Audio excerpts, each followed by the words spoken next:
stack. So new stack andre that is always empty irutte alva. New stack creates the new stack. So the next is push.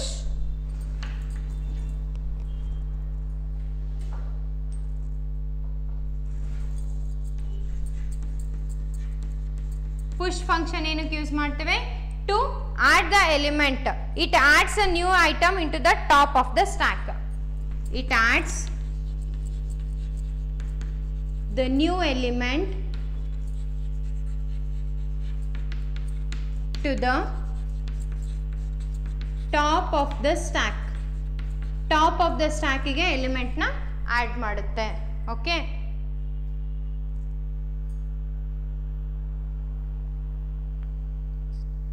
So ಇದಕ್ಕೆ ಐಟಮ್ನ ಹಾಕಬೇಕು. ಯಾವ ಎಲಿಮೆಂಟ್ನ ನಾವು insert ಮಾಡಬೇಕು, it needs the item. ಯಾವ element push ಮಾಡಬೇಕು ಅಂತೇಳಿ ಹಾಕಬೇಕು. So the next element is, the next operation is pop. Pop is nothing but it removes the element from the stack of the top of the stack. Okay, it removes the element from the top of the stack. Top of the stack ಇಂದ element ನ remove ಮಾಡುತ್ತೆ. Here we no need to give the element. ಯಾವ element delete ಮಾಡಬೇಕು ಅಂತ item ಕೊಡೋ ಅವಶ್ಯಕತೆ ಇಲ್ಲ. But push ಅಲ್ಲಿ ಐಟಮ್ ನ ಕೊಡಬೇಕು, ಯಾವ ಐಟಮ್ ಆಡ್ ಮಾಡಬೇಕು ಅಂತೇಳಿ. But while deleting we no need to give any kind of parameters. ಅಲ್ಲಿ ಏನು ಐಟಮ್ ಕೊಡೋ ಅವಶ್ಯಕತೆ ಇಲ್ಲ. ಸೊ ಸ್ಟ್ಯಾಕ್ ಟಾಪ್ ಅಲ್ಲಿ ಯಾವ ಎಲಿಮೆಂಟ್ ಇರುತ್ತೆ ಆ ಎಲಿಮೆಂಟ್ ನ ರಿಮೂವ್ ಮಾಡುತ್ತೆ. Okay, next peak. Next fourth is peak. So peak function ಏನ್ ಮಾಡುತ್ತೆ? It returns the element that is at the stack top. Okay, returns the top item from the stack. Returns the top item. So stack ಅಲ್ಲಿ ಯಾವುದು top ಅಲ್ಲಿ ಇರುತ್ತೋ ಆ item ನ return ಮಾಡುತ್ತೆ. Top item from stack. Stack ಅಲ್ಲಿರುವಂತ top item ನ return ಮಾಡುತ್ತೆ. ಇದಕ್ಕೂ ಕೂಡ ಯಾವುದೇ ಐಟಮ್ ಪಾಸ್ ಮಾಡೋ ಅವಶ್ಯಕತೆ ಇಲ್ಲ. ಸೊ ಟಾಪ್ ಅಲ್ಲಿ ಯಾವ್ದಿದೆ ಆ ಎಲಿಮೆಂಟ್ ನ ಇದು ರೆಫರ್ ಮಾಡುತ್ತೆ. Okay, so next is empty. Next fifth operation is empty. So ಇದು ಬೂಲಿಯನ್ ಆನ್ಸರ್ ನ ನಮಗೆ ರಿಟರ್ನ್ ಮಾಡುತ್ತೆ. ಈಸ್ ಎಂಪ್ಟಿ ಅಂದ್ರೆ ಟ್ರೂ ಆರ್ ಫಾಲ್ಸ್ ಅಲ್ಲಿ ನಮಗೆ ರಿಸಲ್ಟ್ ನ ಕೊಡುತ್ತೆ. ಈಸ್ ಎಂಪ್ಟಿ ಫಂಕ್ಷನ್ ಕಾಲ್ ಮಾಡಿದಾಗ it returns true if the stack is empty. It returns false if the stack is full. Sorry, stack is not empty. So ಏನಾದ್ರೂ elements ಇತ್ತು ಅಂದ್ರೆ empty ಇಲ್ಲ ಅಂತ ಅರ್ಥ, ಅವಾಗ ಫಾಲ್ಸ್ ಅಂತ ತೋರಿಸುತ್ತೆ. ಸ್ಟ್ಯಾಕ್ ಅಲ್ಲಿ ಏನೂ ಎಲಿಮೆಂಟ್ಸ್ ಇಲ್ಲ, ಅದು ಎಂಪ್ಟಿ ಇದೆ ಅಂದ್ರೆ ಟ್ರೂ ಅಂತ ತೋರಿಸುತ್ತೆ. ಸೊ ಅಲ್ಲೂ ಕೂಡ ನಮಗೆ ಎಲಿಮೆಂಟ್ಸ್ ಪಾಸ್ ಮಾಡೋ ಅವಶ್ಯಕತೆ ಇಲ್ಲ, ಯಾವುದೇ ಐಟಮ್ಸ್ ಇನ್ಸರ್ಟ್ ಮಾಡೋದು ಬೇಕಾಗಿಲ್ಲ. Okay, next size.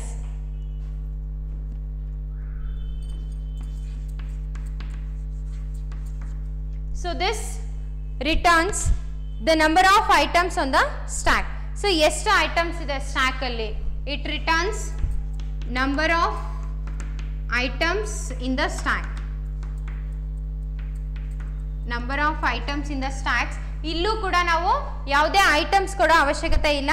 Just if we give the size of ಅಂತ ಕೊಟ್ರೆ ಸಾಕು, ಅಲ್ಲಿ ಎಷ್ಟು ನಂಬರ್ ಆಫ್ ಎಲಿಮೆಂಟ್ಸ್ ಇದೆ ಸ್ಟ್ಯಾಕ್ ಅಲ್ಲಿ ಅನ್ನೋದನ್ನ ರೆಪ್ರೆಸೆಂಟ್ ಮಾಡುತ್ತೆ. Okay, so these are all the sum 6 stack operations. So ಸ್ಟ್ಯಾಕಿನ ಒಂದು 6 ಆಪರೇಷನ್ಸ್ ಆಗಿರುತ್ತೆ. So in that first one is stack of, that creates a new empty stack. So ಒಂದು ಹೊಸದಾಗಿ stack ನ ಕ್ರಿಯೇಟ್ ಮಾಡ್ತಾ ಇದ್ದೀನಿ ಅಂದ್ರೆ ಅಲ್ಲಿ ಸ್ಟ್ಯಾಕ್ ಆಫ್ ಫಂಕ್ಷನ್ ನ ಕಾಲ್ ಮಾಡ್ತೀನಿ. That creates the stack, empty stack. Okay, next push operation means it adds the new element to the top of the stack. So top of the stack ಗೆ ಒಂದು new element ನ add ಮಾಡುತ್ತೆ. Next it needs the item. ಇದಕ್ಕೆ ಒಂದು parameter pass ಮಾಡಬೇಕು. Means ಯಾವ element ನ add ಮಾಡಬೇಕು ಅನ್ನೋದನ್ನ ಸ್ಪೆಸಿಫೈ ಮಾಡಬೇಕು. Next pop means it removes the element from the top of the stack. Top ಅಲ್ಲಿ ಯಾವ ಎಲಿಮೆಂಟ್ ಇದೆನೋ ಆ ಎಲಿಮೆಂಟ್ ನ ರಿಮೂವ್ ಮಾಡುತ್ತೆ. Here no need to give the parameter. ಯಾವ ಎಲಿಮೆಂಟ್ ಡಿಲೀಟ್ ಮಾಡಬೇಕು ಅನ್ನೋದು ಕೊಡಬೇಕಾಗಿಲ್ಲ. It takes the element that is at the top. Top ಅಲ್ಲಿ ಯಾವ ಎಲಿಮೆಂಟ್ ಇದೆನೋ ಆ ಎಲಿಮೆಂಟ್ ನ ರಿಮೂವ್ ಮಾಡುತ್ತೆ. Okay, so the next is peak of. That is it returns the top element from the stack. Top ಅಲ್ಲಿ ಯಾವ element ಇದೆ ಅದನ್ನ ನಮಗೆ ತೋರಿಸುತ್ತೆ, ಯಾವ ಎಲಿಮೆಂಟ್ ಇದೆ ಅನ್ನೋದನ್ನ ಹೇಳುತ್ತೆ. Okay, next is empty, it check whether the stack is empty or not. Okay, if it is empty it returns true, if it is not empty it returns false. Okay, next size of, it returns the number of elements in the stack.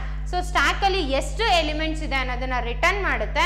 And it also no need the parameters, ಇದಕ್ಕೂ parameters ಏನು ಕಳಿಸೋ ಅವಶ್ಯಕತೆ ಇಲ್ಲ. So just size of ಅಂತ ಕಾಲ್ ಮಾಡಿದ್ರೆ it gives the size, number of elements present in the stack. Stack ಅಲ್ಲಿ ಎಷ್ಟು elements present ಇದೆ ಅನ್ನೋದನ್ನ ರಿಟರ್ನ್ ಮಾಡುತ್ತೆ.